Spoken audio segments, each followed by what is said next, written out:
Good evening. It being 6:09 on Tuesday, March 6th, I'd like to call the meeting to order. May I have a motion to accept the agenda? So moved. Moved by Mr. Danahy. Second. Second by Mr. Vignani. All in favor? Aye. Do we have any walk-ins this evening? There being none, I will turn it over to the report of the town administrator. Jim? Okay. I apologize for not quite as focused as I should be on this, but we'll try to get through it. I want to talk mostly about storm cleanup, where we are. First, a thank you to our first responders, the police, the fire, the DPW, Chief Stewart, Chief Murphy, Kevin Caffrey, the DPW, and their staffs. From Friday morning all the way through until today, it's been nothing but storm response, storm cleanup. They've been fantastic. And I don't think I can say enough. The DPW handled over 54 major trees on the public ways, over 40 tree-sized limbs on the roads, plus the flooding and the issues surrounding with that. The sewage and water treatment plants were pretty much staffed continuously from Friday night. They handled the flow of water, and we ended up having to actually take some wells offline because we were afraid they were going to get flooded. So that was a 24-hour operation until I think today. Right now we have just over 1,000 homes without power. There are 28 grid crews currently working in Scituate right now. They're expecting another 6 shortly. Since Saturday, in Scituate alone, National Grid has replaced 40 telephone poles, which is unheard of. The vast majority of the town will be restored by this evening. If there are issues, it'll be small outages that they'll have to chase through the night and into tomorrow. And what usually happens is they'll have a small subdivision. When they light up the main line, the subdivision will come on, and maybe one street in that subdivision won't come on. They have to actually chase those down street by street. That could take a while, but they'll be working all night. Everybody will be restored by early tomorrow. So when the storm comes tomorrow night, the entire town should have their power back on. I want to say National Grid has worked seamlessly with us. Peter Duggan has been absolutely phenomenal. Scituate kid, he's our National Grid liaison. The issues that we're having getting people restored right now from National Grid's perspective, from my perspective, are not a resource problem, are not an effort problem, but they really are a damage problem. The damage that we had was so widespread and so massive. Again, 40 poles is just unheard of. So where are we? We have significant damage to our coastal homes. We have damage to our coastal infrastructure. Just to give an example, on Central Ave in Hummerock, in some parts there is up to 8 to 10 feet of debris in the road. We've had 6 front-end loaders and 2 huge dump trucks working all day today, and they have not finished clearing all the way down to Fourth Cliff. At the same time, we had a water main break that we tracked down on Hummerock. It was on Fourth Cliff. It was actually on the very end where the airbase is. The road washed away and exposed the water line, and it broke. So they had significant erosion down there. We also had a water main break down at Peggotty Beach. Kevin's not here. I'm not sure. Has that been fixed, Kev? Or? It shut down and isolated. Shut down and isolated. So we're still working on that. We had a break of a seawall on Surfside. We've actually added a contract to the board's agenda tonight to repair that.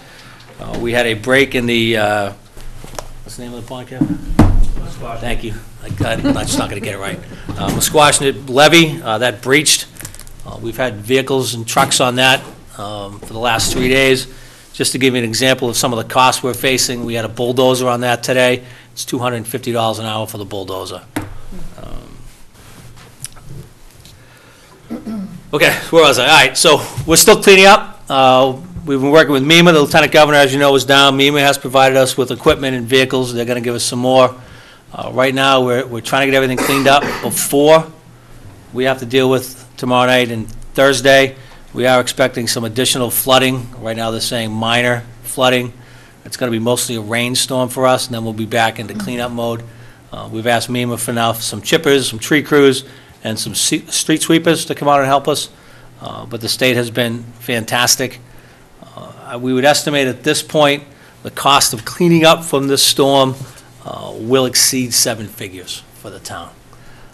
We are hopeful that we'll get a federal disaster declaration and get some 75% reimbursement for those costs. But The guys did a fantastic job. I can't sing their praises enough. They're tired. We're hoping that this storm that's coming is not going to be anywhere near what this last weekend storm was, because at this point, the human capital that we are investing in protecting the residents and responding to these storms is getting worn out, and those guys need a break. But Kevin's here, Chief Murphy's here. I know Chief Stewart is doing training tonight, but soup to nuts. It was a fantastic job, and we're still going, and right into Thursday. We'll see what happens. So that's my update for tonight. One more thing, sorry. On Saturday, from 9 to 2 at the MBTA parking lot at Greenbush, Sands Helps and Scituate Community Christmas are going to have 5 dumpsters for residents to bring debris and drop it off. And they're going to do that at their expense. It's not going to cost the town anything. No contracted debris, no mattresses, but debris from your house from 9 to 2. They'll load those dumpsters to help people get the stuff out of the house, clean it out, and get some stuff cleaned up. Also, tomorrow, Kev, transfer station, we will have the transfer station open tomorrow, even though that is not a usual day that it'll be open, to give people an extra day to get the stuff out, get it tossed away, again, before the storm on Thursday. So that's where we are right now, and I think I've said enough. First, which parking lot, which MBTA? The Greenbush. The Greenbush one, Yeah. okay. So Greenbush MBTA, that's great. Couldn't agree with you more. I think a big difference really was the preparation, the communication, the training that all of our public safety, DPW, our health department, and our SANS folks all have gone through, really made the difference this time. So can't thank you all enough for being so proactive. And Jim, I don't think you shared, but the Lieutenant Governor was here on Sunday as well, touring, for lack of a better word, the disaster area, because I've never seen such destruction in my 25 years here. But I know there are folks that live here that were here in '78, but I was not, so it's pretty bad. And I just want to thank all of you, and not just the leaders, but the folks that were really out there in the street. And Jim, you as well. You worked tirelessly as well with the team, and I know it's a new thing to you, but everybody put in 110%, and I'll let the rest of the board comment as well, because I know everyone has seen different aspects of the town over the last 4 days and probably has some different commentary. Yeah, I mean, I'll just add, I'm always impressed by the staff and the way they respond to this. Always upbeat, always energetic. I was over at the command center a number of times over the weekend, and it was always a full house. Murph, Jim, Kevin, and even other people, the health department, conservation, Nancy Durfee, Bob Vogel, all the people that work in all the departments are there because they're all taking part in the cleanup and making sure everyone's going to be safe. National Grid did a great job. As Jim mentioned, Peter Duggan was there giving us minute-by-minute updates on what's going on. And believe me, everyone here lost power. Some of us had flooding, some of us had power out longer than others, and trees falling in their yards and stuff. So we all feel your pain, and I feel terrible for the people that still have it out, because it's really quite a hardship not to have power for a number of days. Everyone can kind of get through it for a day, but when it's days, it's terrible. And just know, I think Jim alluded to this, it's certainly not lack of effort or lack of priority. These people work their tail off for, I don't even know how many hours straight out. You got Friday, Saturday, Sunday, Monday, 90-something hours around the clock, and it's just impressive to see what they do and how much they care about the town. So, just to add one thing, Tony, today was the 9th straight tide that we have had some sort of washover and flooding. So they go down Ocean Street, they go down Surfside, they go down these roads, they've cleaned them off. The next tide comes in, we have to go back and clean them again. So, yeah, it's been unprecedented, this number of washover tides, and every time it comes in, they just have more to clean up. So. And the only last thing I'll add is everybody said at all our meetings was they were so thankful that the citizens heeded their advice and got away from the coast. And I think it's still true, Murph, that we didn't have one injury. No injuries, no deaths, that was a goal. No injuries, no deaths, and just the pictures of the storm are devastating. Just looking at the power of these waves hitting our houses and the fact that no one got hurt is amazing. So I thank you all for all your work, and Hopefully it'll be the last one of the year. Of the year? Yeah, the Yeah. calendar year. We'll take that. Anybody else have anything they want to add? I just want to say, obviously, thanks, Jim, departments, chief, obviously Brian Stewart, Chief Stewart. A shout out to Jen Keefe, Board of Health, and also Kim Stewart with the shelter. The question I raised that is something that we're going to have to tussle going forward is this the new norm? I mean, water going down Front Street, it's happened twice. It certainly begs the question, you know, what's happening on the coastline? And we had a report about 4 years ago about coastal rise and water. It begs the question, maybe taking a look at this again, because it's a warning. It's a warning for the future of what could be happening. And if that's happening, you know, the town's going to have to take a look at what to do in the future for different areas. But that being said, well done, and that's not the issue for today. I just want to say thank you.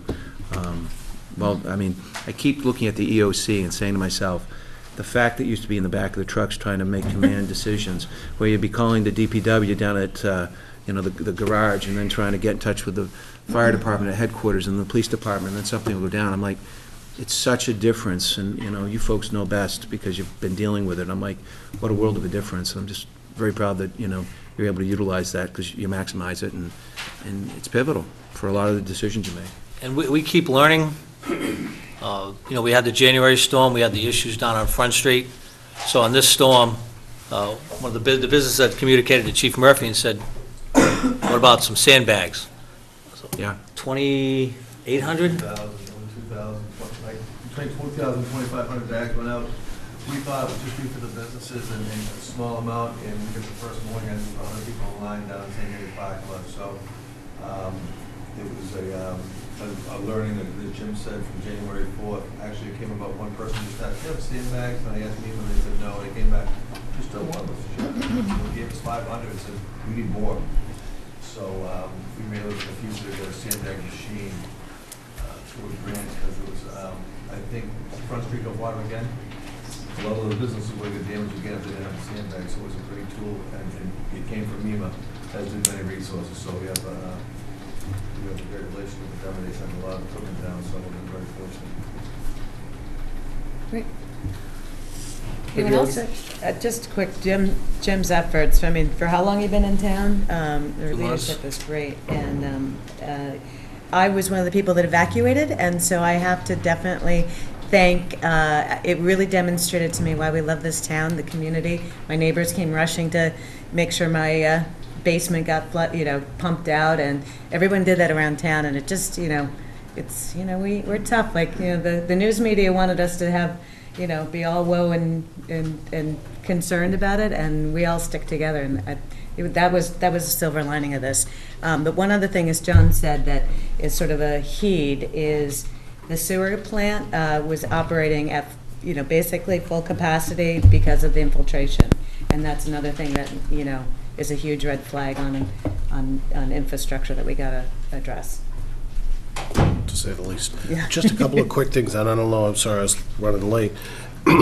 Having lived in the town my whole life and seen a lot of these storms, starting with the 78 storm, if this same storm with these tides had occurred 15 years ago, we would be weeks and weeks without power.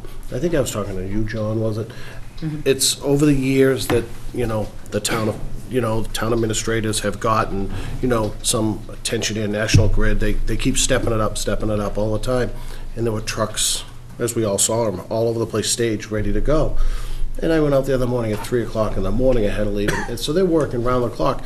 Another thing I found out, that I was told that if the wind blows over 30 miles an hour, they're not supposed to go up in bucket trucks. Well, on Kent Street, I saw them Saturday, and it had to be over 30 miles an hour. So, maybe they put safety aside to help residents get their power back on. But kind of leads to my next point, that could we write some type of a letter, or, from the board if we could, to a National Grid, but to thank the contractors that came from, I saw license plates in Maine to Alabama, and I don't know if that's a business that has popped up over the years that these guys chase storms. I know one guy, they travel to where the hotspots are, but they have, not only do they do a lot of hard work like our town employees do, they do a lot of patience, because the people love to drive around and, you know, and I haven't seen them or heard of them losing their temper, and they just seem to be doing their job, you know, and might be difficult for someone to agree with me that maybe just got power today, but, you know, they were working around the clock. So I'd like to recognize those contractors that might not hear from us, you know. Guy on my street was from Nova Scotia. Really? Wow. And I just, Yeah. you know, Yeah. I think a thank you might be. That's a great idea. I agree with you, Sean. I think we should. I mean, we've certainly in the past, we're quick to criticize National Grid Right, when right. things weren't right. I think it's worth at least saying thank you, because they've certainly done above and beyond since the 2010 storm, so. I think the Agree. response, it's gotten better and better. Yep. So that's all. Thank you, Maura. That's it. Last thing I promise, the police actually took their ATV today down on Humrock Beach and went from the beach access all the way down to Fourth Cliff, and they had a GoPro camera. So they have videotaped all the damage along the seaside homes and then came back the street to show what was on the street and all that. So we're going to edit that down, get it ready to look at, let the board look at it, and then we're going to put it up on our town website so people could just see the type of damage and what they were dealing with, at least in Humrock. Were you able to get the drone from the county? We had a drone today, Good. starting to fly. They couldn't get over, I know they wouldn't go from Third Cliff over to Fourth Cliff. They wouldn't fly over the spit, but they did some flying today, and Good. we're going to get them back. And the town had drone training scheduled for tomorrow and Thursday. We were going to train some people and get our own drone, but with everything going on, we've put that off. But we got a drone today, and the fire service is going to come down too, Chief, at some point?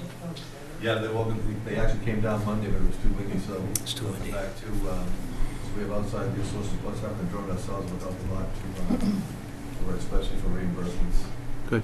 And it lets us focus, instead of having just someone walk the seawall the entire length, we can see where, from the drone pictures, where we think we have problems and put someone there and be a lot more precise with our resources. So it really makes a big difference. Somebody had a drone and posted it must have been Monday night on social media. Pretty impressive, just like it was last year with Peggotty Beach after the day after the storm. I mean, the flooding, if you haven't seen it, I'll send it to you. It's incredible. Yeah, I'm done, promise.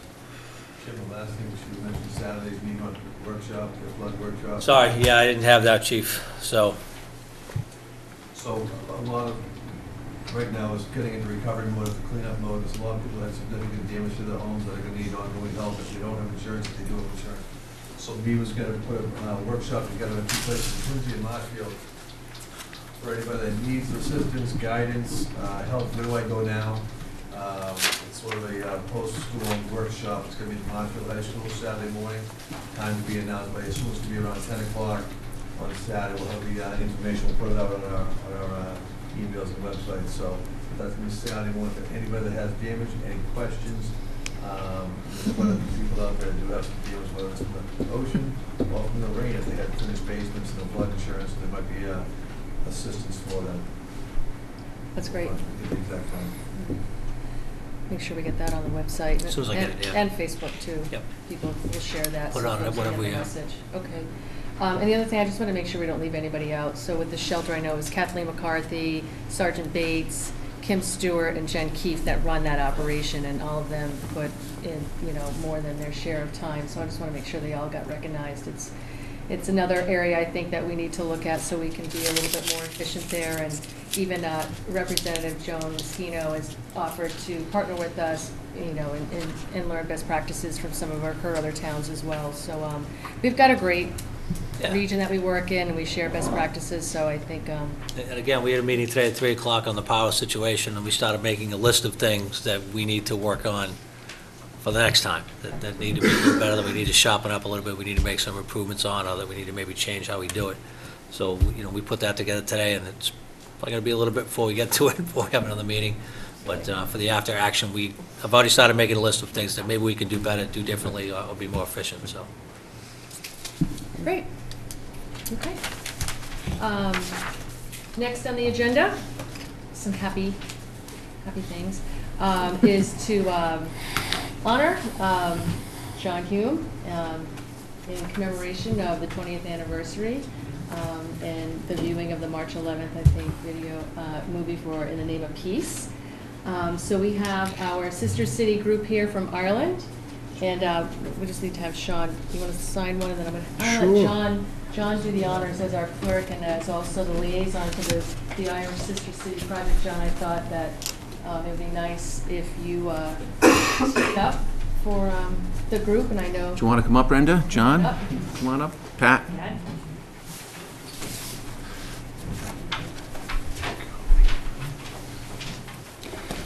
Going up. I was going to say, Brenda, right in the thing, just so that people can see. It gives you an opportunity to utilize the TV and notify exactly what's happening here. I don't want to steal your thunder. Because I think they're going to want to know, who's John Hume, if they don't know who it is, what's going on for this movie, what's the big deal? Obviously, it's a very big deal, so. Well, John Hume is, as many people are tired of hearing, one of my personal heroes. He was voted in 2000, 2001 on Radio Telefisharen. They did an entire survey of the Republic of Ireland to find the greatest Irish person ever. And through that, it was John Hume that was elected. And they had the leaders of 1916 and all of the people involved, and it was John Hume who was chosen. John Hume was a very, very brilliant man. He was grew up in Derry, very poor. He was lucky enough to be one of the recipients of the first free public education law in Ireland, passed in 1948. We had Boston Latin School in the 1600s. In Ireland, it was in Northern Ireland, 1948, before free public education. John Hume went to St. Colum's High School, which was not a public school, and as a retired teacher, I would love to get into this school and teach. 3 of its graduates, John Hume, Seamus Heaney, and Phil Coulter. I mean, it sounds like a teacher's paradise. But at any rate, John saw that even though in Derry the Catholic population were the majority, they had no power. It was the Protestant people that did have the power. They didn't have the great votes, but they controlled everything, including housing. In Northern Ireland, you couldn't vote unless you owned a house. And the Catholics didn't own the houses, and they couldn't get loans from the banks. John Hume started a credit union, which gave the Catholic people money for mortgages, and they could buy houses and start to gain power. Through this, he was part of the protests. He did not participate in Bloody Sunday. He knew that was going to somehow lead into a disaster, which it did. But through this, he realized that having 2 extreme sides, neither was going to come together, that they were holding on to their sides, and so he just let that go, and he walked straight in the middle. What is this worth to you? What can I do to make it whole for you? To try to produce a win-win situation. Took a long time, and through it, he realized that Ireland didn't have power. The Northern Ireland people, Catholic people, had no power over Britain, and Britain was Margaret Thatcher's time, and she was the Iron Lady. And they sat down, tried to negotiate with her. They had 3 ideas of a solution, and she said, out, out, out. Those were her 3 words, famous words, out, out, out. And there was no negotiating, no middle ground. So John Hume decided that the diaspora, the Irish Americans, had power, and he would use it. And he did. And so the Irish American political power included the 4 horsemen, Tip O'Neill and Ted Kennedy, both in Massachusetts, Daniel Patrick Moynihan, and Hugh Carey. And through them, they approached Jimmy Carter. And Jimmy Carter was the first president to go against the State Department's recommendations. The State Department always held we had a special relationship with England, and we could not go against England's desire for treatment in Ireland. And they convinced Jimmy Carter that was not to be, and he insisted that there be some negotiations. And from there, through Ronald Reagan, even though Tip and Ronald were diametrically opposed politically, they had a wonderful relationship. And Margaret Thatcher was coming to Camp David. Tip O'Neill wrote to President Reagan and said, listen, I want you to talk to her and tell her to get to the table and that we demand it. And sure enough, he did. And Margaret Thatcher came to the table, and the result finally was the Good Friday Agreement, which brought peace to Northern Ireland. If you've paid attention to the Israeli-Palestine crisis, Northern Ireland was worse. There was absolutely no hope ever for peace. And it was through John Hume and his efforts that peace came to Northern Ireland, which is why the film is called In the Name of Peace. And it is the first scholarly work through Maurice Fitzpatrick, who wrote a book and wrote and directed and produced the movie. And he's the first one to really emphasize this American connection. And he said it was just so important that he didn't want it to be forgotten. So we were chosen because we are the most Irish town in America to air this movie. It's quite an honor. Maurice is flying in from Dublin to be a part of the program. And it will be at the Center for the Performing Arts at 4 o'clock on Sunday afternoon. Tickets are $20. Seniors and veterans are $15, and students are $10. And I forgot to bring them with me tonight, the tickets. I meant to, but I didn't. But at any rate, Get them. Where can you get them, if you're looking you for can them? get them online at facebook.com/Scituate.westcork. And are at 781-545-4732. So it is, it's quite an honor, and I saw the movie when it was at the Boston Film Festival. It was also held at the John F. Kennedy Library. George Mitchell was the introductory speaker at the library. I promised everybody a surprise guest, but it didn't come to happen. But Liam Neeson is the narrator. Is not going? Pardon me? Is more going? Liam Neeson is the narrator, and I was thinking, oh, wouldn't it be great to have Liam Neeson come to Scituate? I cancel my trip.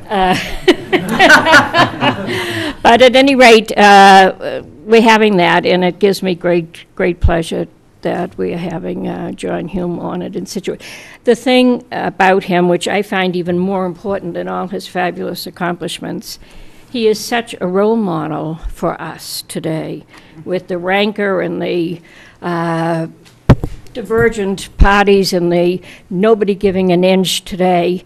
He can show us there is a way, and also that one man can make a difference, or one woman can make a difference, and I think he's a remarkable person. And on a lighter note, we're having corned beef dinner tomorrow night at Tinker's Son. And that's $50 a person, and it should be a wonderful evening. And that's it. So we have a proclamation just for this film, and I'm going to read it, and we're going to be giving it to you. And it's a proclamation whereas the Irish Examiner Review stated, rising from the riot-devastated streets of Northern Ireland to navigate and negotiate peace in the North, John Hume has long been a beloved public figure. He was voted Ireland's greatest in a public poll carried out by the RTE in 2010, and whereas John Hume's powerful words and courageous initiatives were vital on the long road to peace, his vision and leadership rightly gained him international recognition as a peacemaker, including as the joint recipient of the Nobel Peace Prize with David Trimble, and whereas he persuaded a generation of U.S. politicians, from Speaker House Tip O'Neill, Senator Ted Kennedy of Massachusetts, President Jimmy Carter, and Bill Clinton, as well as the Irish leaders and British Prime Ministers Tony Blair and John Major, to lend their support And whereas John Hume had a long and distinguished political career as founder and leader of the Social Democratic and Labour Party, SDLP, and a member of the Northern Ireland Assembly, the Westminster Parliament, and the European Parliament, he helped shape peace in Northern Ireland. And whereas this important film regarding significant events in history, In the Name of the Peace, John Hume in America, by Maurice Fitzpatrick, will be shown in Scituate, Massachusetts. And whereas this film will be shown in Scituate, Massachusetts, the most Irish town in America, as we prepare to mark the 20th anniversary of the Good Friday Agreement of April 2018. And now therefore, the Scituate, Massachusetts Board of Selectmen do hereby proclaim March 11th, 2018, to be John Hume Day. Thank you. There was one thing I forgot to mention. John Hume was the only person in history to receive the three Peace Awards, the Nobel, the Martin Luther King, and the Gandhi. That no other person has ever done that. Well, thank you for that fabulous history lesson. It was, Sorry, I took no, so much no, time. I'm serious, I'm being sincere. It was great. Thank I you. appreciate it. Good. Going to hand this to you, Brenda, so you can bring it back to the committee members. Thank you. All right. You should get two of those. Yeah. Two. Thank you, Pat. You're welcome. And I just have a little brochure for you. Hot off the press. Thank you. Oh, thank you. Great. Thank you. Thanks, Brenda. And I like the symbol. I'd like to talk to I you do before too. I'll be attending. So. Beautiful. Yes, yes. Okay. Pat, did you want to say something? Yes, I am representing the Scituate Sister City project to be on the committee of the West Cork Committee. And I would just like to recognize and thank Brenda O'Connor for the tremendous amount of work that she has already done to establish this committee. And we're just very grateful. She has wonderful ideas and works 24 hours a day, I think. You do that when you're retired. So thank you, Brenda. Thank you. Great. Is that it? All right. Thank you both. Thanks. Thank you all. Thank you, John. And the rest of John the, Sullivan committee also, that's back there yes. as well. Thank you. Thank Hope you. to see you either tomorrow night and/or Sunday. No, I'm gonna try tomorrow night. I'm not here Sunday, so I'll be there I'll Sunday. try. I'll be there Sunday. I'm sad not to be here Yeah. Sunday. Tickets at the door? Thank you. I think so. You're welcome. I'll see you Sunday. Okay. All right, next on the agenda is to interview some board and committee applicants for our zoning board of appeals. We've had a resignation.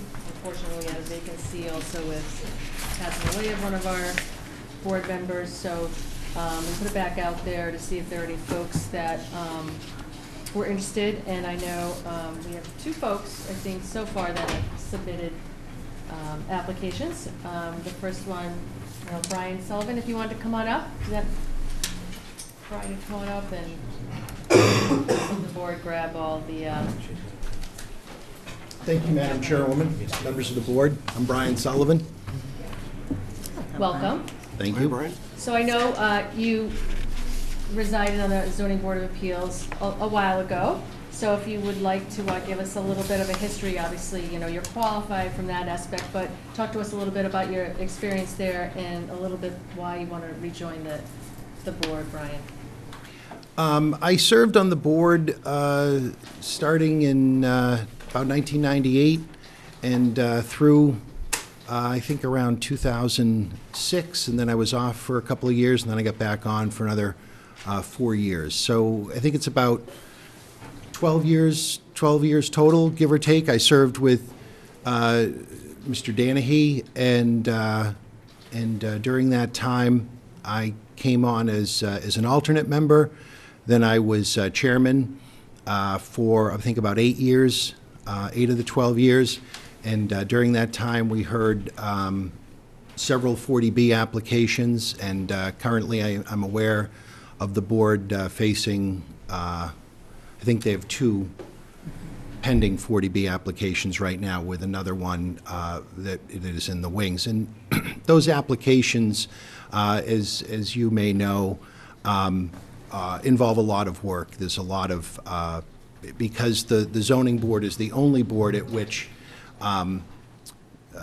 the applicant needs to make a presentation. They still have to make a presentation to the Conservation Commission, but essentially, the zoning board is the one-stop shop for the comprehensive permit. And that's something that I have some experience doing. After I got off the board, I worked in real estate for a while, and while I was serving on the board, I was practicing as a lawyer. I'm no longer practicing as a lawyer. I did graduate from law school, of course. Currently, I work at Clean Harbors. I've been with Clean Harbors for about 3.5 years now, coming up on 4 years. And as to why I want to get back on the board, I have a fascination with the law, with zoning in particular. I've stayed current reading zoning cases as they come down, or typically all land use cases as they come down from the SJC. Much to my kids' dismay, whenever I'm around my friend Neil, we talk about zoning. It drives them crazy, but it's something that, and it's not just about Scituate, of course. It's about zoning in the state and how the land use rights interplay with zoning. The great philosopher Bob Egan, who's the zoning enforcement officer in Cohasset, said that he's never had a zoning complaint that was actually about zoning, because zoning is about people. And I think that's true wherever you go. And what happens is when folks come in front of the zoning board, they're looking for a fair hearing. The abutters are looking for a venue to share their thoughts about the application, and they want to know that they're going to be heard. And I think during my time on the board, we had a lot of contentious hearings, but I think just about everybody who appeared in front of the board would say that they had a thorough and a fair hearing. And I look forward to the opportunity to bring that experience back to the board. And I find zoning to be engaging and interesting and fun, and I'd welcome the opportunity to serve the board again. And I believe that Ed Tibbetts is here tonight, who I served with and John served with on the board, and I think that Neil Duggan also wrote a letter in support of my rejoining the board, if you will permit. He did. We are in receipt of that. I think it just came over today, or it's in our packet here. So we do have that. I have one question, and I'll open it up to the rest of the board members. You said that you have been keeping up with all the different zoning laws and very intrigued by all that. How would you say your position on, what is your view on possibly and potentially how the position may have changed from 1998, 2006 to now, given all the different, flooding issues and coastal issues that we have, trying to remain within zoning laws, but also being cognizant of, how can we help solve maybe some of these problems that we're having through zoning? You can't. You can't. I mean, you take an application that comes in front of you and you apply the Scituate zoning bylaw to that application. And unless the zoning board has the authority to stop the ocean from rising, it can't do anything about flooding. And until the people of the town decide to change zoning or to change the bylaws, which can happen, but it takes a lot of work, a lot of effort to do that. But the zoning board is not a board that has the power to stop change from happening.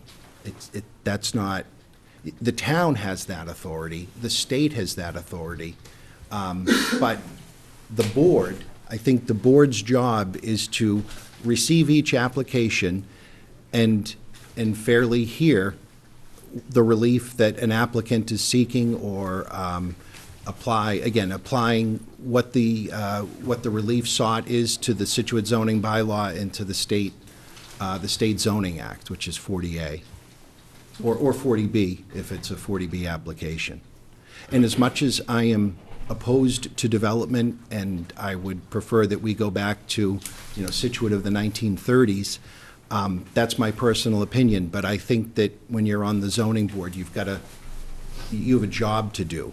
And your personal opinion, while fascinating maybe to yourself, is not relevant to the application. That's good to hear.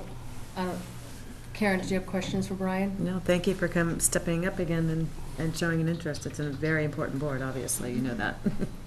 You're welcome, thank you. I as well, and, it's just nice to hear someone that's really cares and really passionate about it. I've known Brian for a long time and never served with him, but I've sat in the audience, and, he's always used common sense, I guess would be the best way to describe you, and not afraid to speak your mind. So, thank you. You're welcome, thank you. So I worked with Brian for 6 years, Brian. Actually, you kind of taught me when I first got on the board, and Brian's an asset to the board, there's no doubt about it. There's going to be, certainly there's one opening now.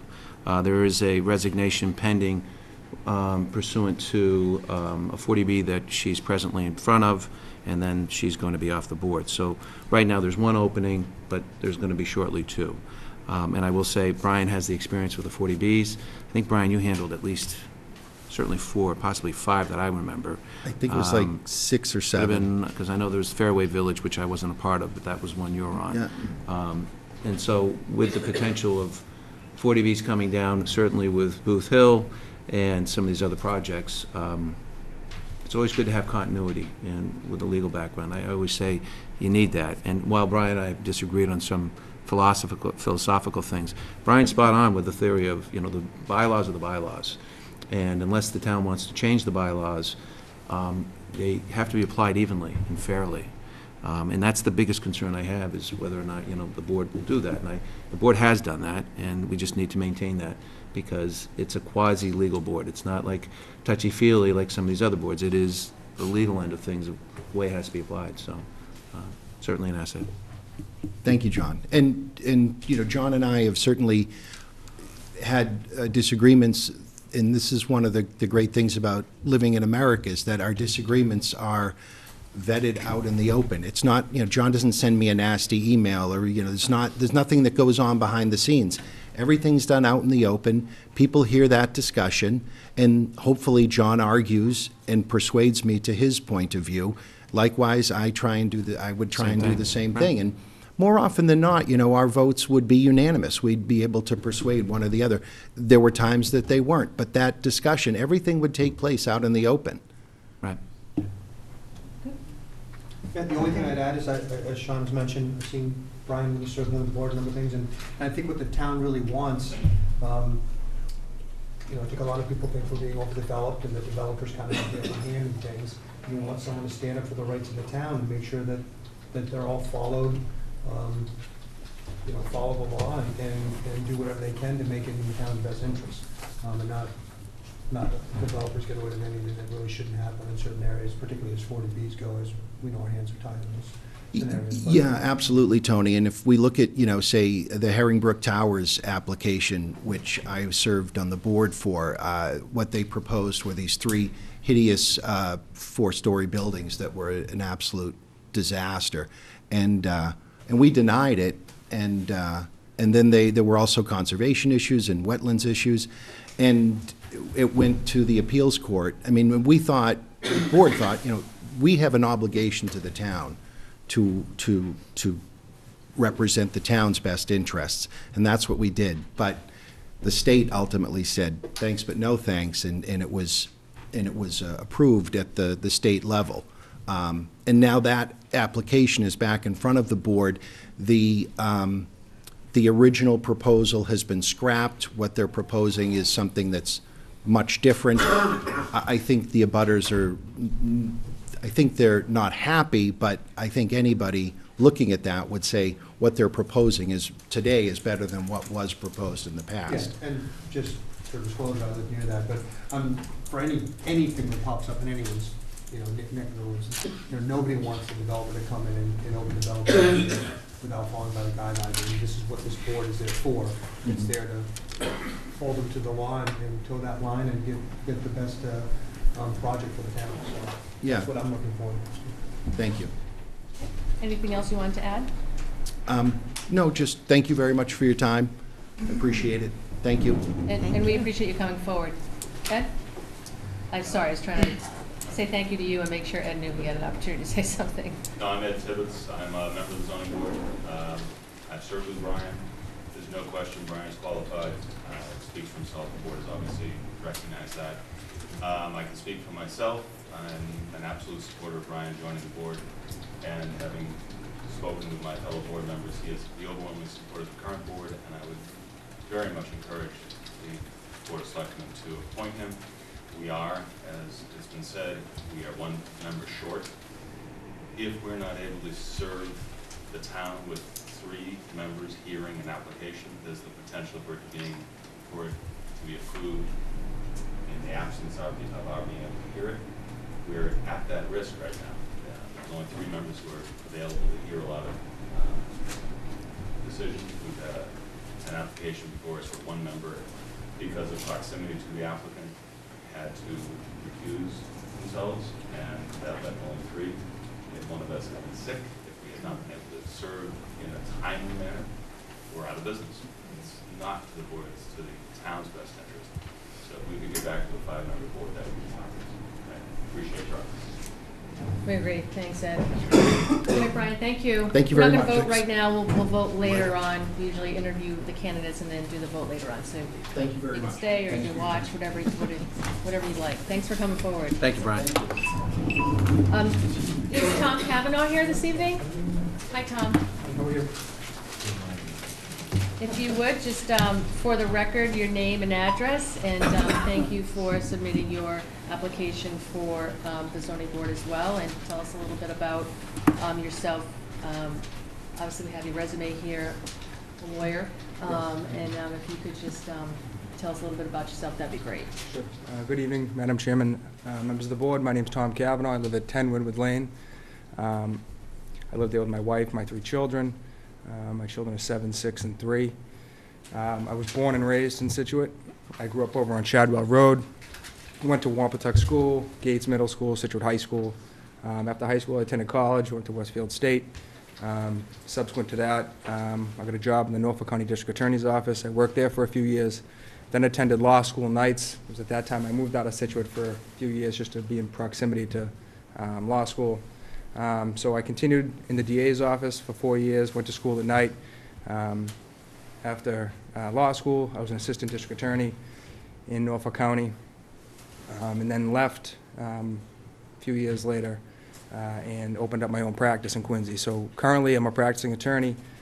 My office is in Quincy, 15 Foster Street. I've been there since September of 2009. Naturally, when I left the office, I was a criminal litigator. I was a prosecutor. Switched hats, became a criminal defense attorney for a while, and just loved the trial aspect. However, as my practice kind of developed, I gained some interest in real estate. So currently I do a lot of real estate conveyancing, but in addition I also handle zoning cases, not in Scituate. Where my office is in Quincy, I do a lot of stuff in Braintree, a lot of stuff in Quincy, also some planning board stuff, site plan review, special permit work. That's for folks that are looking to put an addition on their house, looking to build a house on a lot, as well as projects up to 12, 14, 15 units. So I have some experience in zoning. I've been doing it probably for the last 5 years. Like I said, primarily in Quincy and Braintree, not so much in Scituate. You know, as a criminal litigator, it'd kind of be funny to think that somebody would be actually interested in real estate, but it's something that's always kind of garnered my interest. And the zoning especially is something that I really like. I realize the time and the effort that the board puts in, the preparation, a lot, because when I go before these boards, I'll meet with their administrators prior. Like in Braintree, they have a zoning administrator that you meet with, or I'll meet with the principal planners. And the amount of work, the amount of stuff that they do, I realize that I had the privilege of growing up in this town. So now my plan is to give back to this town, be able to, you know, some of the things that I learned, I can bring to this town. I realize that there is a lot of development going on in town. Anytime you drive by something, there's a lot being cleared, there's a house being put up. There's certain zoning regulations that are in place to make sure that that process is done correctly, or to make sure that process doesn't actually happen. I think that based on my experience, what I've garnered, that's a hat that I could certainly wear, and that's something that I'd like to do. Thank you. You've evaluated the time commitment, obviously. Do you think there'll be any, as you can see, I think there's a great need to make sure that there's 5 folks there all the time, and just want to make sure that if you should be appointed, that you're able to fulfill that. You obviously have some great qualifications, and being a resident here for so long and growing up here, I'm sure you have a lot of passion with regards to development and whatnot, making sure it's done right.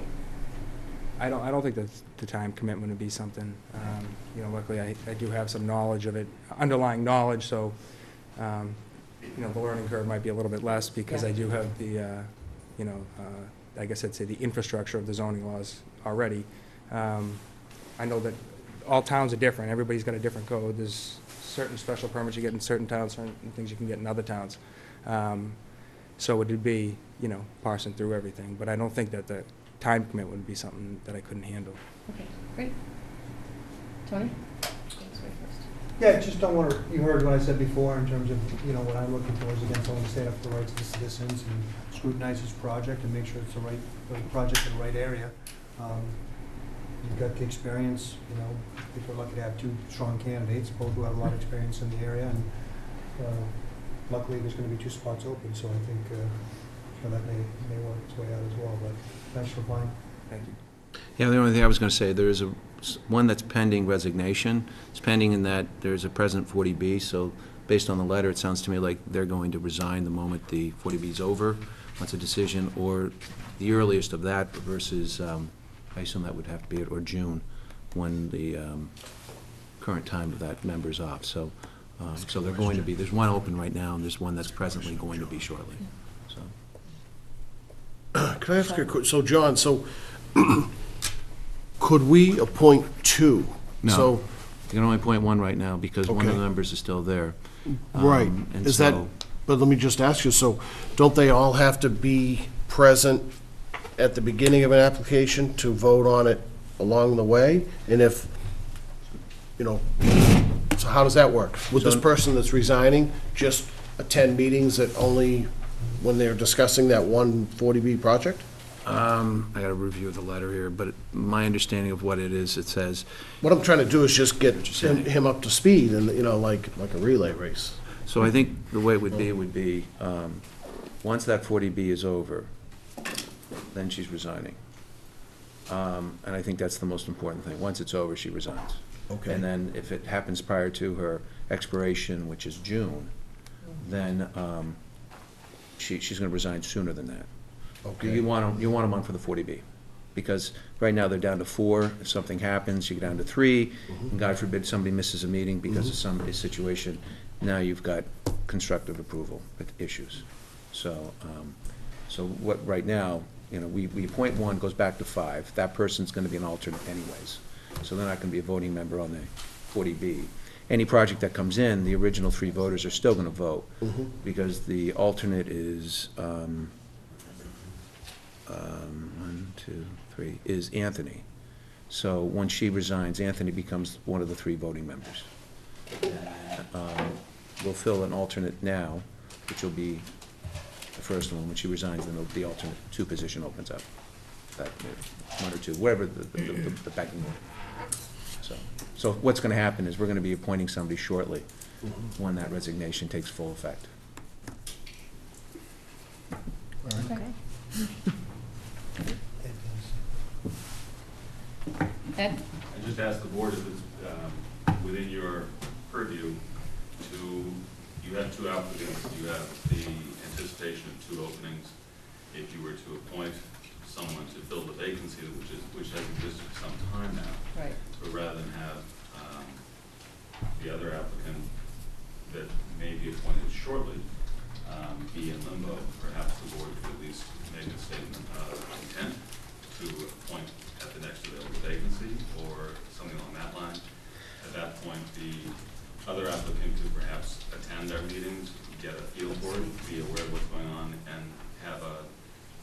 reasonable expectation that the Board of Selectmen supports their appointment at the next available vacancy. We have gone a long time now without applicants coming forward. It's important to get qualified individuals, and it sounds like we have two excellent individuals here applying and offering their time. Yeah, I mean, if it's within our purview, I think we certainly can do something like that, so I don't disagree to have one teed up, just so folks know that you can get up and running as, you know, as a full board as soon as possible. I don't disagree with that. That's what I was trying to say. I don't. I Karen? believe that's what Sean was trying to. Thank you, Ed. I think He's been working, you know, he's. His notice. Yeah, he's a little, Everyone's a little sideways. yeah. Yeah, no, I think that when we come to that vote, I think that would be appropriate to review. Okay. Any other questions for Tom? Mike? And if you're taking public comments, but Mike Hayes, 35 Allen Place, still no power, but. Sorry. I think the board's very fortunate, I mean, with Brian and Mr. Kavanaugh. I've known Brian and appeared with Brian, in front of Brian many times, and the board, Selectmen can't go wrong by appointing him. I've come to know Mr. Kavanaugh over the last few years through business. I can't speak higher than my opinion of him as an attorney and as a man, and I think he'd be a welcome addition to the board. Brian will die at age 90 with youthful exuberance, but Mr. Kavanaugh certainly possesses that as well, which I think is important, especially for a zoning board member. So I think you can't go wrong with either one of them, or hopefully both. I did have one question though. I mean, after the first appointment is made, will the board have to open up applications again? Probably, Mike. I think that's be the way to do it. But I think, you know, obviously, you got two good candidates. To Ed's point, we haven't had anybody apply for the past 2 years. And at one point, we had everybody applying. So it flows and ebbs. And this, to me, is a very key, critical position for the town, as you know, Mike. And, you know, you can say Board of Selectmen, you can say school committee, you could be town moderator. But to me, from an appointment standpoint, the board is most important for the town. Or planning board. I'm no disingenuous to the planning board, but I think zoning board's the most important, so. But I think we're very fortunate to have these two gentlemen who want to take part. Agreed. All right, anything additional you want to add, Mr. Kavanaugh? Just want to thank Mr. Hayes, that was very nice of him. Well, I too have known Tom and his family for quite a long time, and I don't know professionally, but personally. So the fact that he wants to volunteer his time, I really appreciate it. And no matter who we don't or do choose, I hope they, it'd be my intention that you heard it earlier. I'd like to get you both on ASAP. So. Thank you. All righty. Well, thank you. Going forward, as I said to Mr. Sullivan earlier, we'll vote later on. It's going to be pretty late. We have a lot of things to go through. But feel free to stay or watch on TV if your TV's working. I hope it is. We got power this morning. Okay, there you go. Well, so we you get to can go call you home. tomorrow. Yes, we're calling tomorrow. Or Lorraine will give you a ring tomorrow. Thank you very much. All right, thanks so much for again. coming forward. Thank you. We appreciate it. All right, we're going to take a little bit, the 6:40 presentation for the salt marsh projects is not going to happen tonight. It was canceled.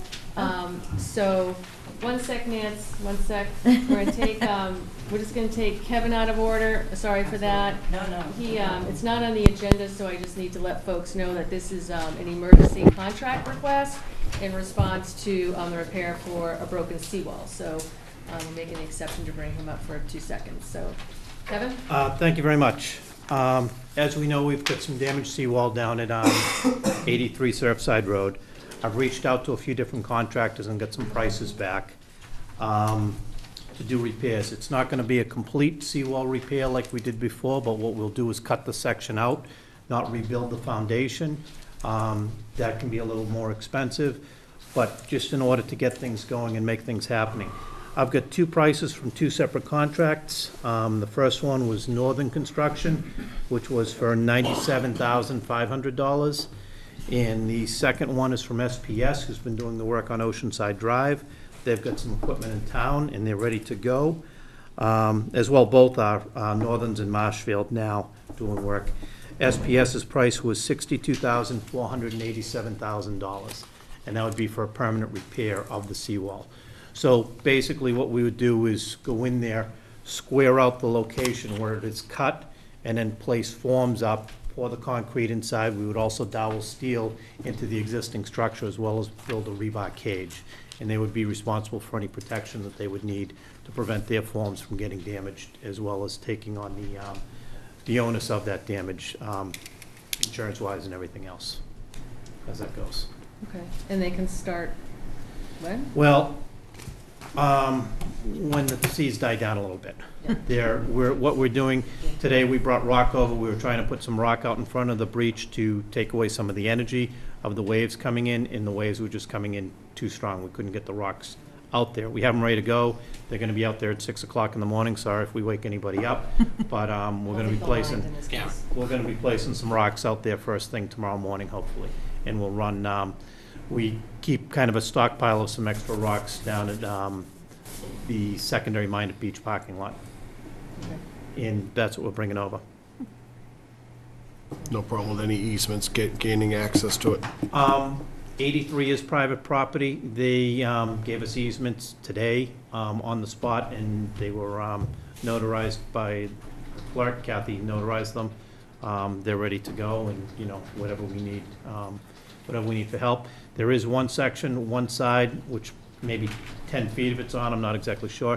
I believe is a bank-owned property right there, but we'll figure that out as we go. But I think it's important we get the wall back up and get that repaired to preserve our infrastructure as quickly as possible.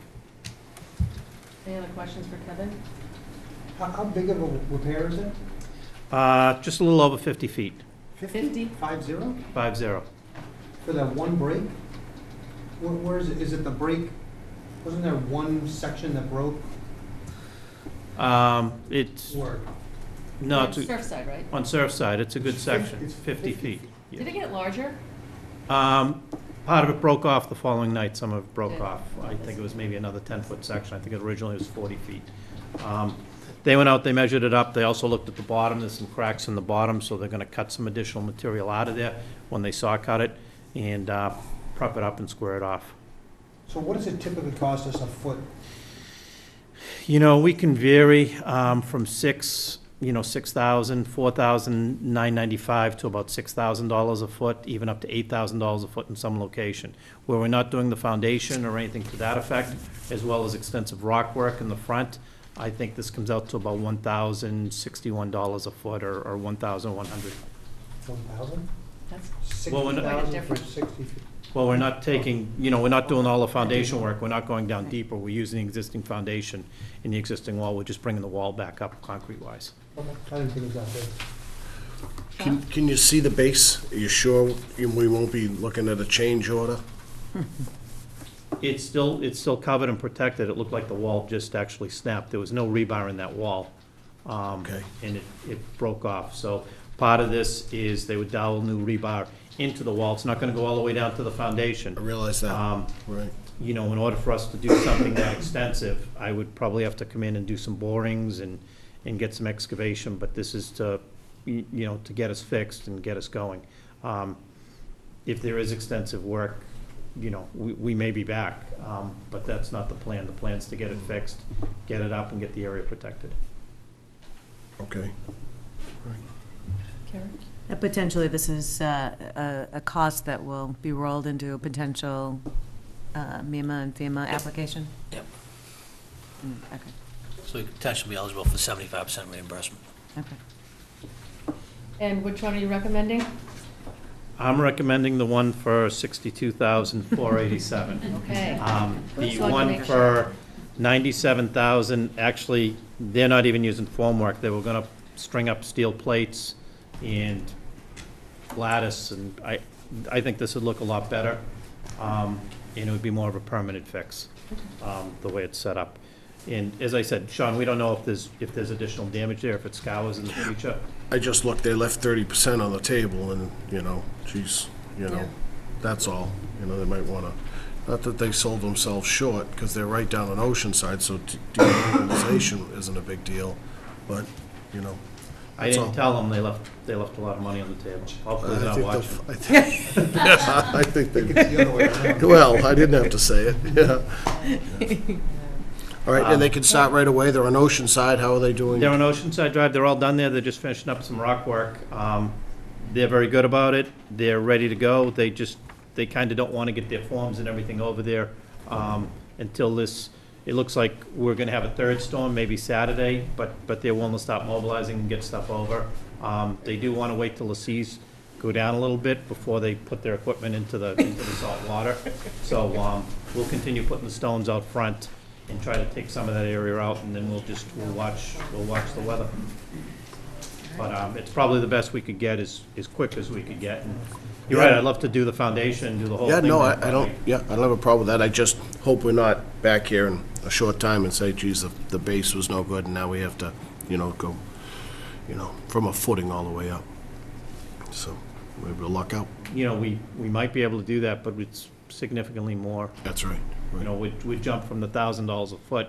We're putting a Band-Aid on it, and it'll be a good Band-Aid, but, we're not removing the whole wall. Yep, right. Okay. A motion? Motion?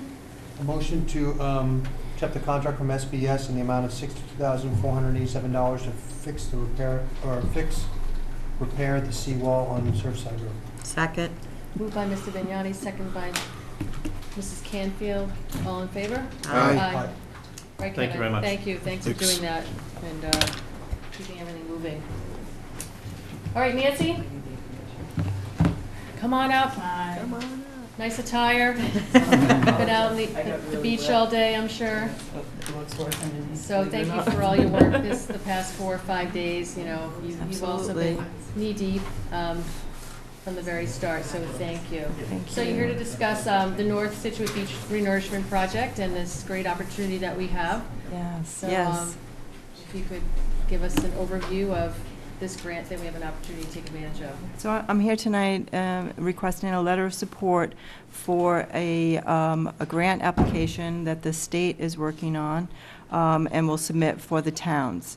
It's on December 16th, 2016, Congress enacted the Water Infrastructure Improvements for the Nation Act, which basically allows and authorizes a pilot program for beach nourishment and any dredge projects that are occurring. So under the Section 122 of the WIN Act, this allows us to be included in this potential project. There'll be 10 selected throughout the country. We think we have a really pretty good shot because there's only one coming out of the Northeast, and we would be that one. It includes 3 states, Massachusetts, New Hampshire, and Maine, as well as a number of communities, which I'll name off. So it's basically, the project is an Army Corps project. It's a dredge project out of the north, I'm sorry, say north a lot. It's the New Hampshire dredge project and the Piscataqua River combined. So that's why it's New Hampshire and Maine, because it combines the two states, as well as the potential to put it on the Salisbury Beach, on Newburyport and Salisbury and Newbury, as well as the Nantasket Beach in Hull. And we got included as well for the North Scituate Beach Nourishment Project. We have our permits ready, and that made us a desirable project to be included. So it was good for us to be shovel-ready. There's approximately 700 cubic yards coming out of the river, so there's plenty to go around. 700,000. 700,000. Sorry, I am so I know, sorry. I'm again, really yeah. tired. We're gonna have a lot I was of that hoping I tonight, could put don't 2 worry. words Not gonna be the together only that one. made sense. So this will avoid this going offshore, which is what they're trying to avoid, to lose material that could be used for protection and recreational and economic benefits. So North Scituate, as I said, has the permits in hand. We're looking at 240,000 cubic yards for Scituate. It's about 2,900 linear feet of area. The total cost to the town would be for a 35% match to grade the material once it is brought down here by barge and then put onto the beach. So they're going to cover 100% of the barge and 100% of getting it from the barge to the beach. And then the grant will cover 65% of the grading. So it's a total cost to the community at $756,000, which we went on the high end for that number just to be sure that we would have enough to complete that project with those funds.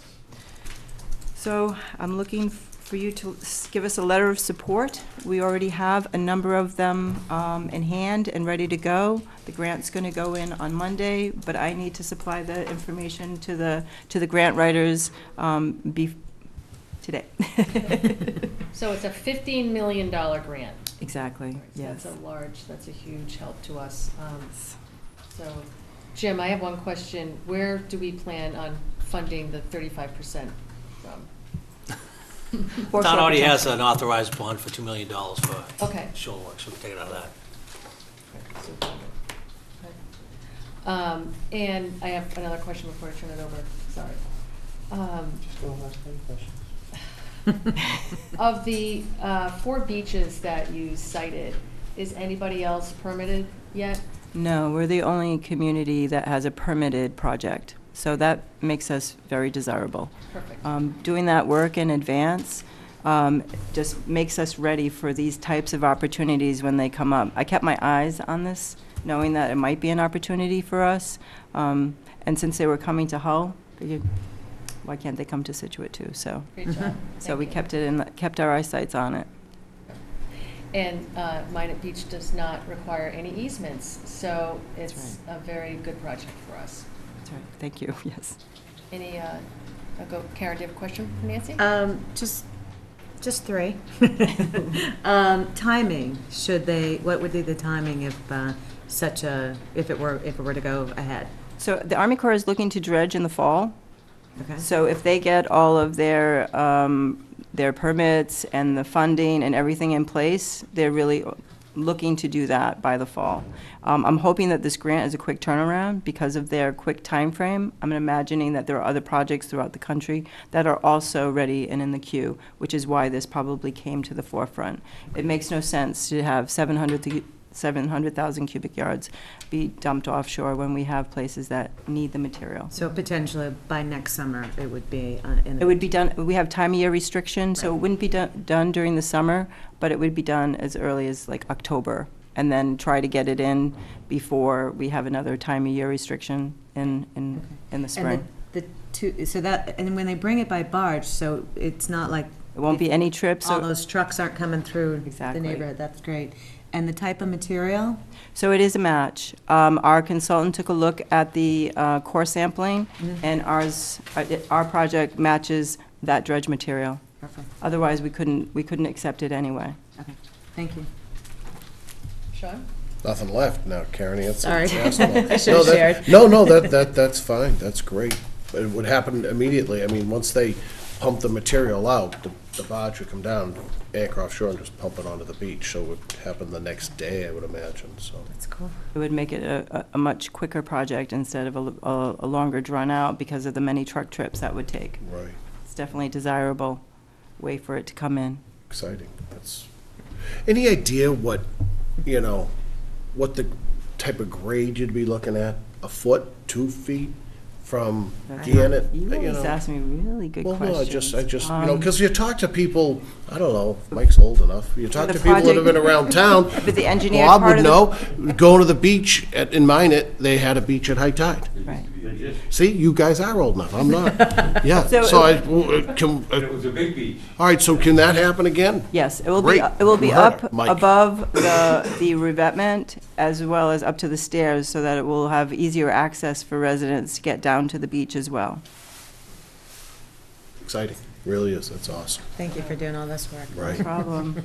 So the only thing I'm looking at is, you had touched on it, is the access that we need to, Kevin's not here, but we need to think about for Gannett Road.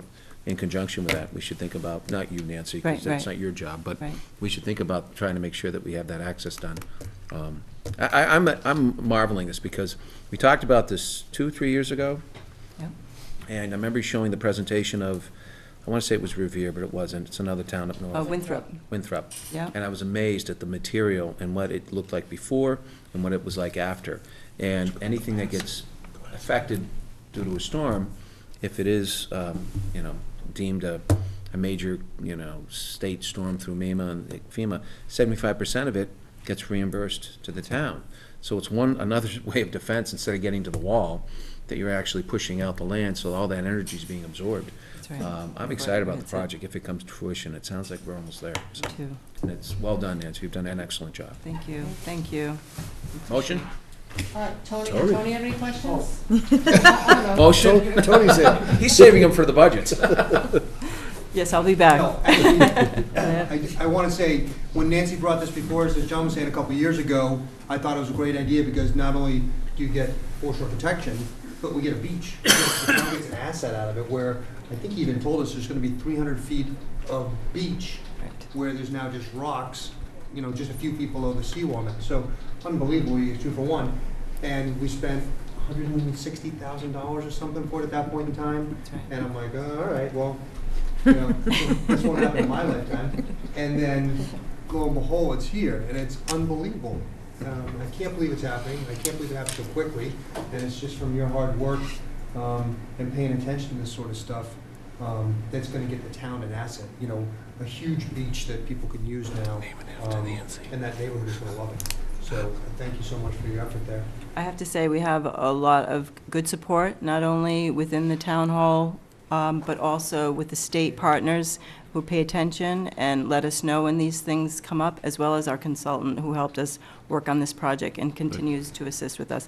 Applied Coastal has been a wonderful consultant to work with. They've just been very hard. Nancy's being very humble right now. No, I'm not. It's so true. And she's been up for just as many hours as probably Jim and They're the looking fire so chief much have. better. Like, I don't know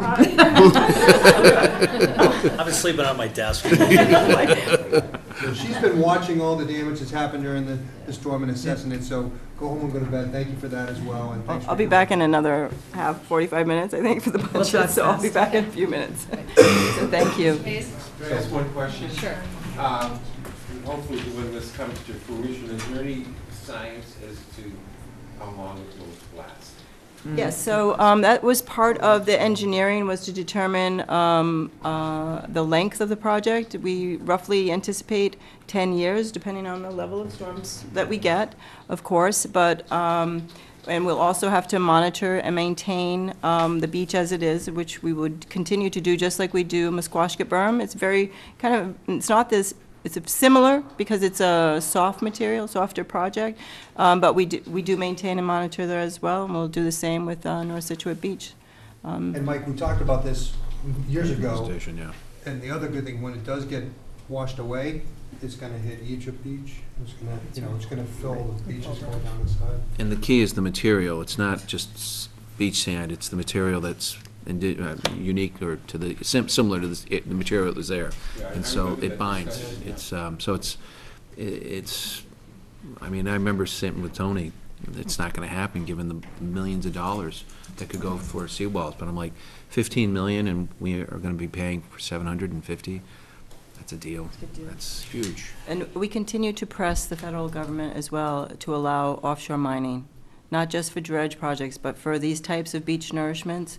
They are done in other places throughout the country, and there's no reason why the New England area could not do it as well. So that has been something that we continue to push for, because that would also be a similar type of a project for us as well, and we wouldn't have to do the trucks, and we wouldn't have to take our valuable upland resources for the beach, and we can continue to take the material where it comes from and put it back.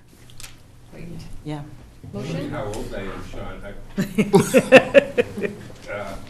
I remember talking to Sam Tilden, who died many years ago. I remember Sam. Ripe old age. He remembers when Musquashkett Pond was North Scituate Harbor. Wow. Wow. That's a new one. There you go. Motion?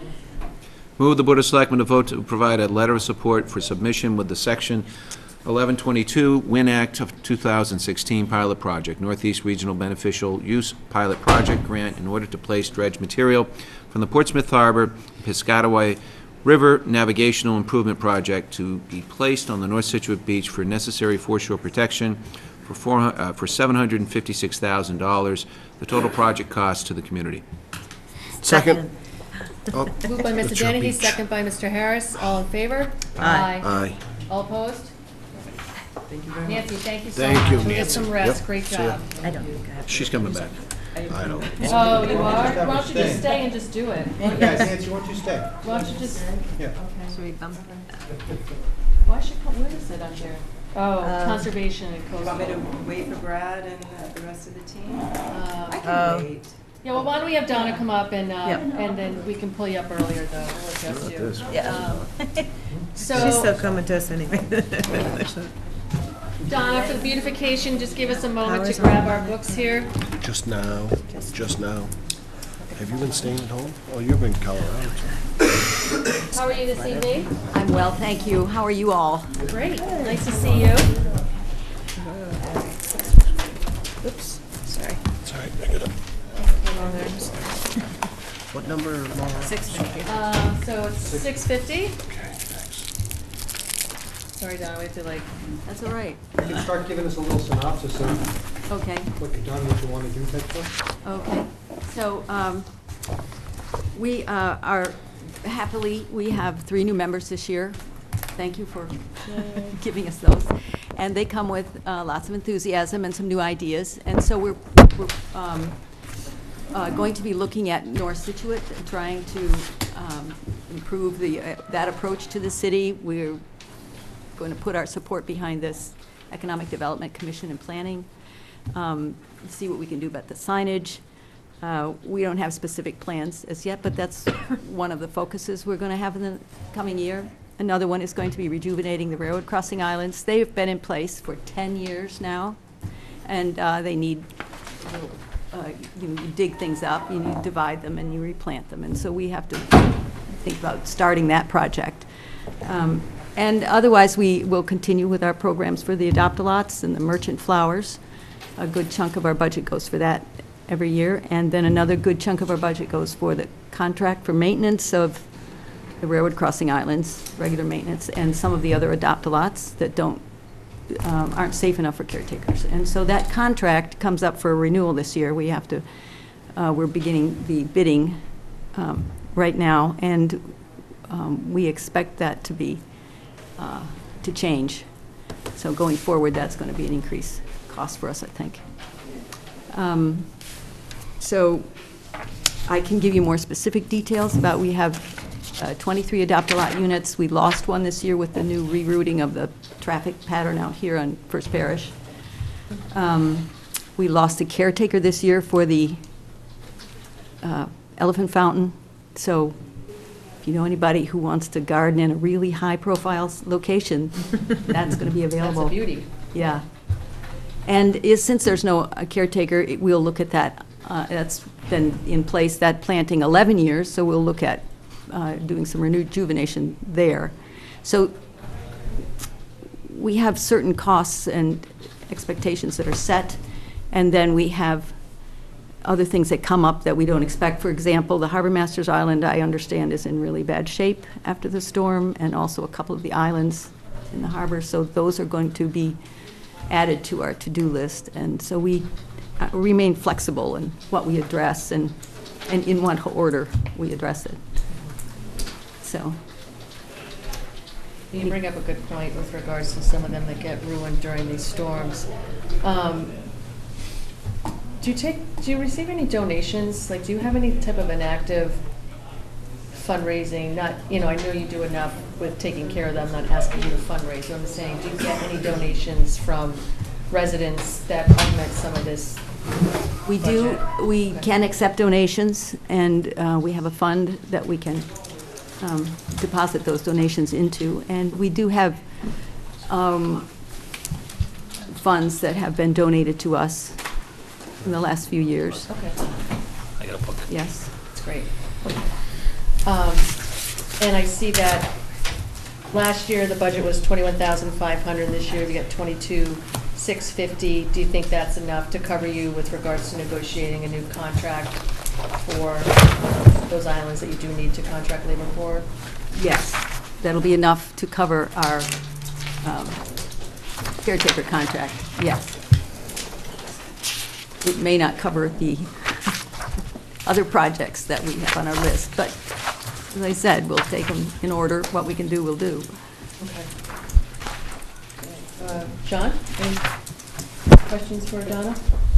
No, you guys do a great job. Anytime, this is the one budget that I'm like, if they need money, I'm looking at Nancy, I'm looking at, that I'm like, it's money well spent. It's such a great thing. You know, you drive down these streets and you see beautiful gardens and flowers. It just makes it nice.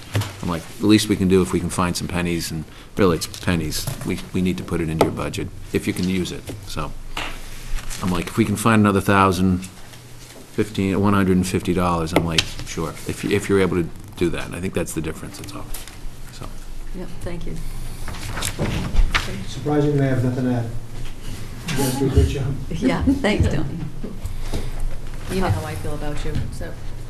I just one thing I want to be sure to say in the current context, that Ship Shape Day will be April 28th this year. I'm sorry, what was that?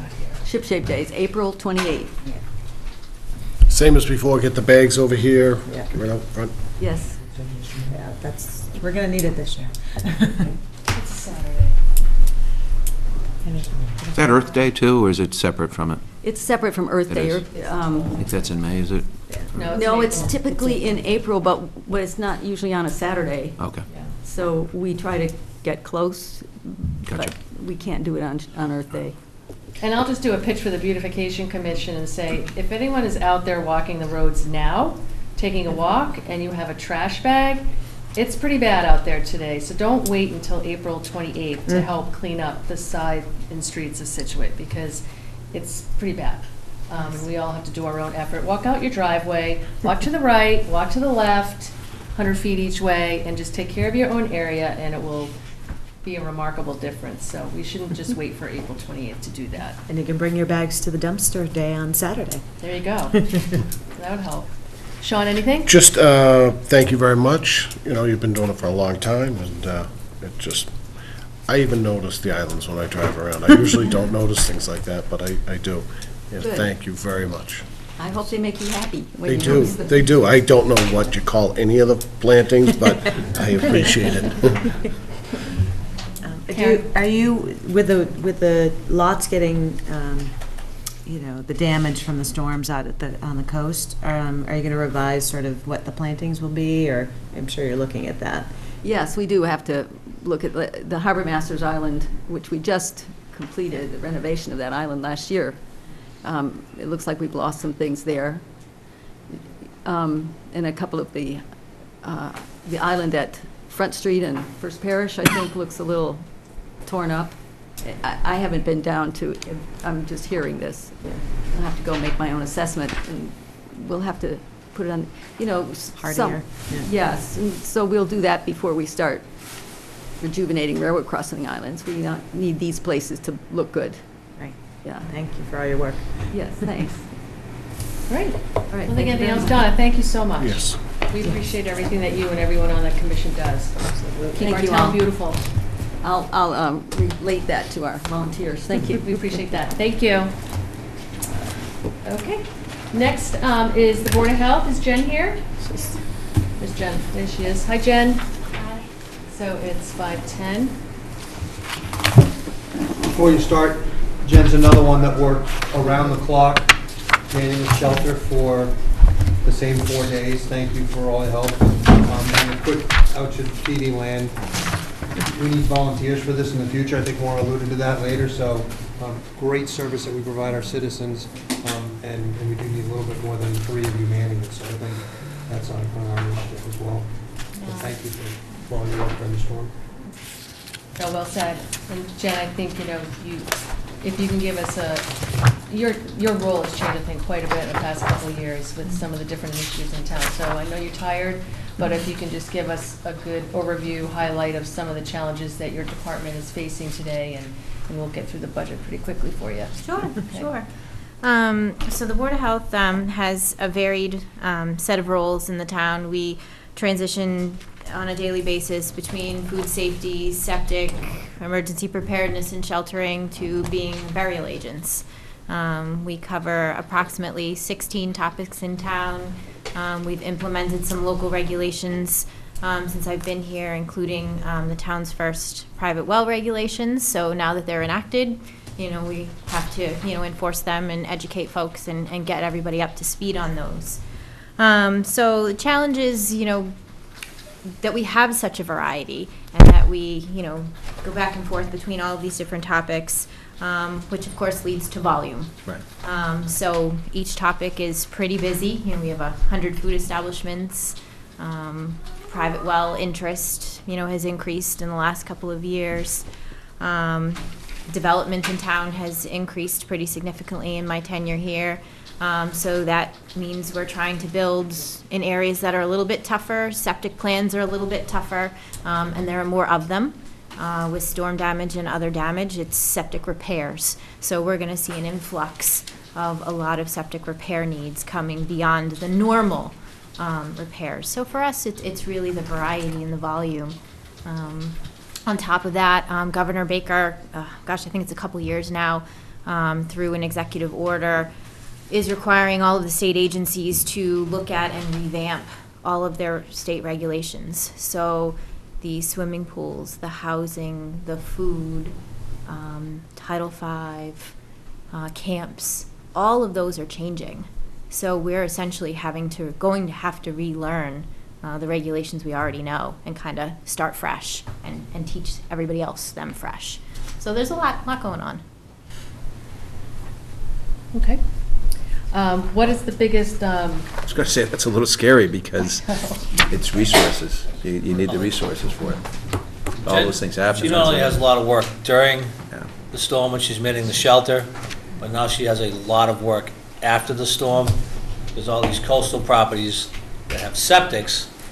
Now I'll have to go out and be inspected to make sure that the storm didn't do damage to the septic system. So she's still very active right now, and didn't get quite as wet as Nancy, but she's going into a lot of the same areas that Nancy has to go out into. Yeah, and we've done 48 food inspections in 2 days between myself and Nellie to get the restaurants up and running and make sure everybody's where they need to be to come back to life, I hope.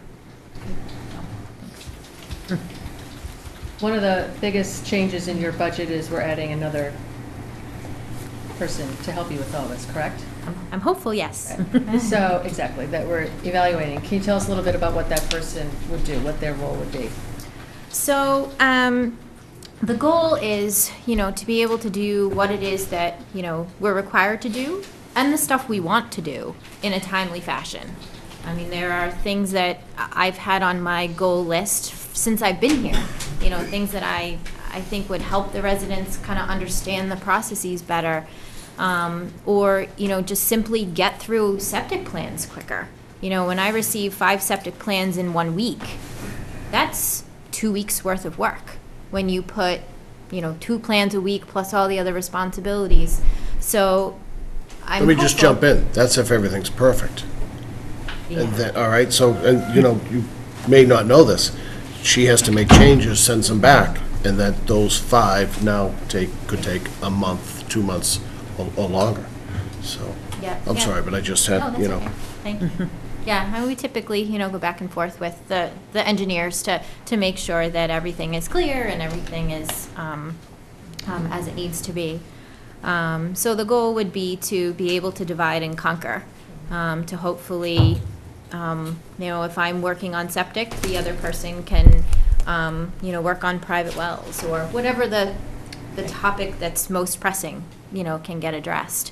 And in situations like this where I'm in storm mode, so from the middle of last week until sometime probably next week, if not longer, the priority is storm cleanup and storm assessment and getting out letters for broken septic systems and saying, hey, you need to have them inspected and repaired. All of the normal responsibilities sit. It's just not possible to do both. So I'm hoping that with a second person, yes, that person would still be in storm mode. Heaven forbid we have to keep going through these. But also some of the other regular work could continue, that we could keep more balls in the air by having 2 people. Okay. John? No, it's a value piece, and we may be looking at building or DPW, and certainly police and fire, but I'm like, this is an important component, you need it. Otherwise, 2 weeks, and you can't do your daily work because you're in storm mode, and then all of a sudden it could happen again like it did a month ago. Tomorrow. It's gonna be, so it's important. Tony? Was there any other change, Nancy, maybe you know, in terms of the payroll? The council and the manager of social services, which was 60% Board of Health and 40% Council on Aging, was fully put under Board of Health. So 100% of Laura's salary is now in Jen's budget, so you'll see a reduction in the Council on Aging's budget for that. And that's the other increase in Board of Health. Great. Your question, didn't he? Sean? I have none. Anything? No, Jen was overworked long before the storms came. Being liaison to Board of Health for a number of years now, I've seen it. I think developers have come up to us and suggested, can we get her some help and so forth. And I'm glad it's, going to be done, and hopefully we can get, just the right person for that position. That'd be great. Nope, I don't have anything else. Okay. Karen? Yeah, hang in there. I just have one curiosity question. In your breakdown of revenue, you're showing an increase of permits for swimming pools, and I assume that's based on development data, but it just sort of surprises me given the restrictions we put on people putting water into those pools. I just was wondering if you had a comment on that, or maybe Nancy can talk about that now. In terms of the water restriction, most Well- places don't allow you to fill the pools, most towns, so you see the big Dalton water truck or some other water Right. truck, so that's always been a contract services. No one is allowed to. Well, fill I know, the but when we have the bands, then you're not supposed to refill with your hose. That's supposed to refill. Well. Right, but someone else No. will Are just people building more pools? I just was curious because that just surprised me. So we have 9 public and semi-public pools in town. So that's a standard $900. And then the private pool permit is $25. So we're talking, maybe 10 pools being built a year, and that is what we're seeing. I was just curious about that. Yeah. And I think some of it is, people, between the new homes and the new development, they're kind of doing everything at once. Let's build our house, our garage, our pool. And then there's other folks who, I think they have the larger lots, so they're looking to kind of add to their property values, and they've got kids that, want to have some fun, I think. Hopefully they'll follow the rules. We see them. Yep, so we see them. And the water trucks, they can pay for, the water trucks will come in. Right, when they as you fill were them saying, initially. to fill them initially and go from there, I think. Okay, thanks. Just curious. So just to recap, last year for 2018, your budget was $178,272, but with moving somebody out of the Council on Aging, thank you, Tony, into the public health, and also adding not just a full-time employee, but an assistant director of public health, so someone who's qualified, obviously, to help you with all the different tasks that you have to take care of. We have a budget of $274,496 that's being projected. Okay. Any other questions about the numbers? Anybody have anything else? No? Jen, go get some sleep. Thank you very much for all the work, your dedication, your passion to your job. You do a great job, so thank you. We appreciate it. It's not ignored, Yeah. And if I could just say, since we're in storm mode, and I'm not sure what you talked about, you referenced the shelter and you referenced volunteers. If I can just take 1 second to call out, not everyone, of course, because it would sound like an Academy Award speech, but SANS is invaluable. I mean, if folks don't know about SANS at this point, they really need to, because we couldn't have the shelter without SANS. The MRC, which is the Medical Reserve Corps, they provide a significant number of our nurses, because we have 24/7 nursing. And those nurses come in shift after shift after shift, day after day for us, the same nurses, and they're amazing. Many department heads have come in, as a volunteer. They come in and they help us over the course of this past weekend. And really significantly, the Hingham CERT team A call went out through the state on our behalf. And the Hingham CERT team just arrived in droves, you know, Saturday night and Sunday when we were really kind of running out of gas. And they just stormed on in and did anything and everything, and we couldn't be more grateful to them and their coordinator for coming to our aid. So I just wanted to call out just a few. Oh, that's great. Maybe we should do another letter to the Hingham CERT team as we, you know, it's a lot of help that we took on this weekend, so. They were fantastic. Could you just let people know what CERT stands for, so the people at home who don't know? It is the Citizens Emergency Response Team. Thank you. Great. All righty. Thank you. Thank you. Mr. Hayes. As a school committee person, can I just give a shout out to the students at Scituate High School who set that up every year.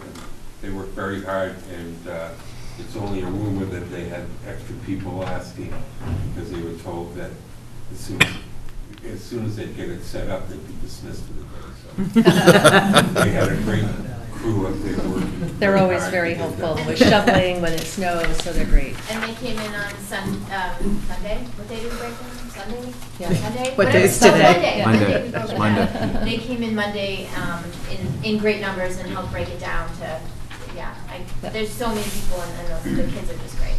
And I believe the football team volunteered to get the sandbags yesterday from Front Street. Oh, did they? Oh, great. Very nice. I saw them out there. They were working hard. We dumped that all on Minot Beach. Good. That's good. Well, like Karen said, it takes a village, so we've got a great community. Thanks, Mike, for raising that. Should have finished. It's going to be in the mall. Okay. Council on Aging. That's funny, that's annoying.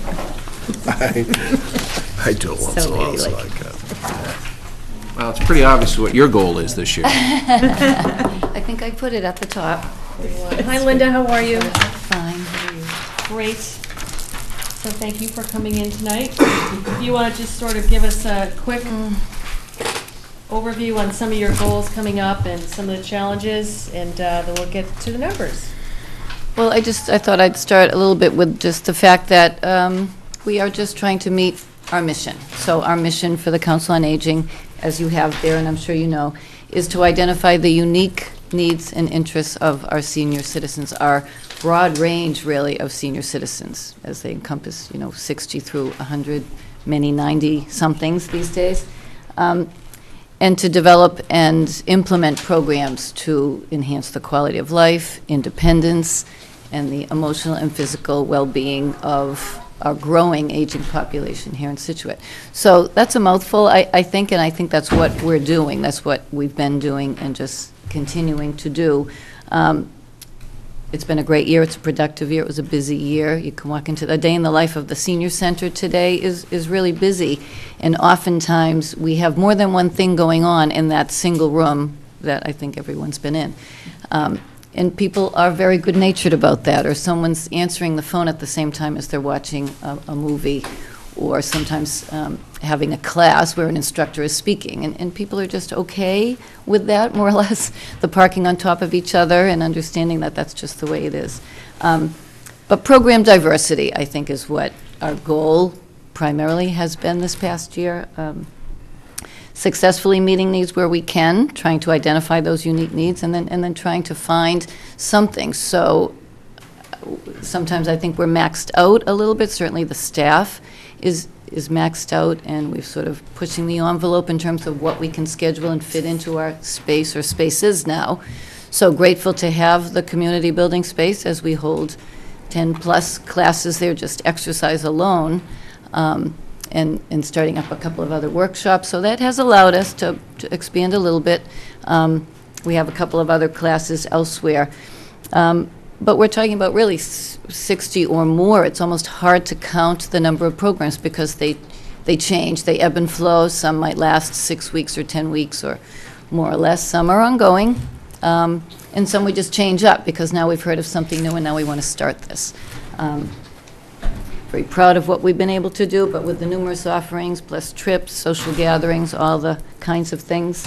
I talk about comfort, connection, stimulation, recreation, education, information, services, support. I mean, these are all the things that we try to do, whether it's through our programs, informational programs, or just special interest programs, or entertainment and socialization. It's all part of programs, even services, and the work that Jenny in Outreach and Laura, Social Services, does for us really comes down to programs and what we can offer.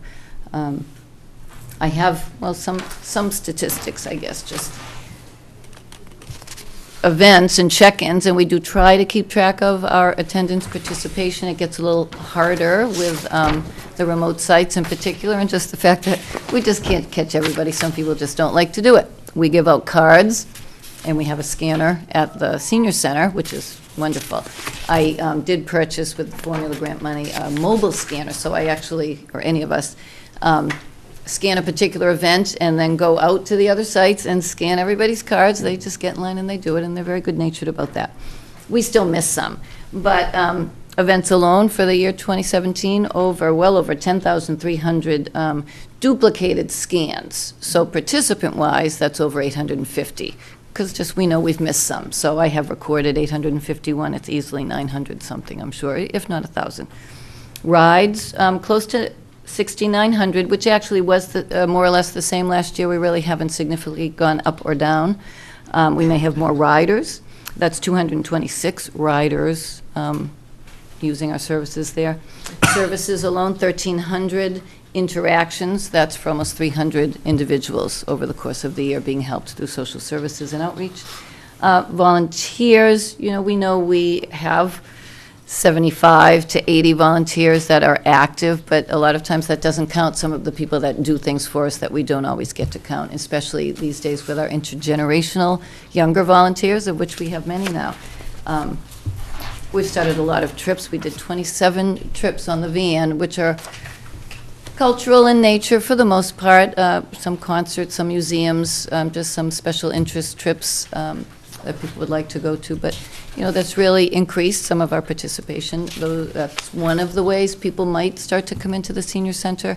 Other special programs are our Aging Mastery. I think we get new people with that. We have tried to just increase sort of community connections. So actually in fiscal 2017, we did have a nice community event with the Singing Trooper where we just provided an evening meal and great entertainment on a Friday night. So through a cultural council grant, we actually did that in early 2017, well, a year ago, actually, because it was an Irish night, evening of Irish music. But, we got the grant because I proposed that it's nice to do things for the seniors. Maybe everybody assumes it's sort of lunchtime entertainment and just segregated, but the idea that it's out in the community. We did it generously at the River Club because she offered the venue free of charge and then also wanted to do something nice for the seniors and provided the entire meal. So we had the grant for the entertainment. We had 200 people in that room, and it was wonderful. Now, we're supposed to do it again this Friday night, and we've postponed it because the River Club didn't have power for too long, so we're going to do it in April. But the idea that families could be together, friends, age didn't matter. It doesn't have to be relegated to just a senior activity. So those are some of the kinds of things. We are proud of the intergenerational activities that we've continued or have added. I did get another grant, which was wonderful, through the Scituate Education Foundation of $2,700. That was nice of them to purchase iPads, but then not just train seniors in using iPads the traditional way, but after a little bit of training, have them connected with the high school students who we get to know them a little bit over the course of 8 or 10 weeks each week, and just find out the kinds of things that they might be interested in doing that makes using an iPad, for instance, easier. Saving things, knowing what your favorites are, knowing what kinds of sites they wanted to visit on a regular basis. So that's ongoing right now, and that's been very successful. And we'll do it again now that the money's spent, of course. We'll continue to do that. So that's been nice. Lisa started something which I think is great, Projects with a Purpose. So it's not only brought seniors in who want to do things. Our knitters are prolific in their the things they like to make for charity purposes, but now the Girl Scouts and one of the women from 12 Women Cares has sort of partnered with us, and it's been very successful, so that's going to continue to. So we are trying to, as I say, identify and meet the unique needs. There's something for everybody, we hope, a little bit. I could certainly go on and talk about more of our programs. I did start the cable program with SCTV this past year, so that's been successful with J.D. Miller, who's our current chair of the COA board. So it's been great. We brought the staff on. We brought different partners in. GATRA Executive Director John Murphy was just recently on, just to try to provide information, communication, and awareness of what we do and some of the topics or events or ideas that we have for the community. So that's been good. Worked a lot with my board, of course, this past year. As you know, just the feasibility study on behalf of trying to provide enough information to everybody for what we need. Moving forward, expecting and hoping that the new senior center will be the priority, of course, and take a lot of time for both me and the staff. So the staff is in the front lines, and they do a tremendous job, and I'm lucky to have them. They are stretched, but I think everybody loves their work, so that's good, including me. Excellent. Well, you obviously... That's helpful. It's very helpful, thank you.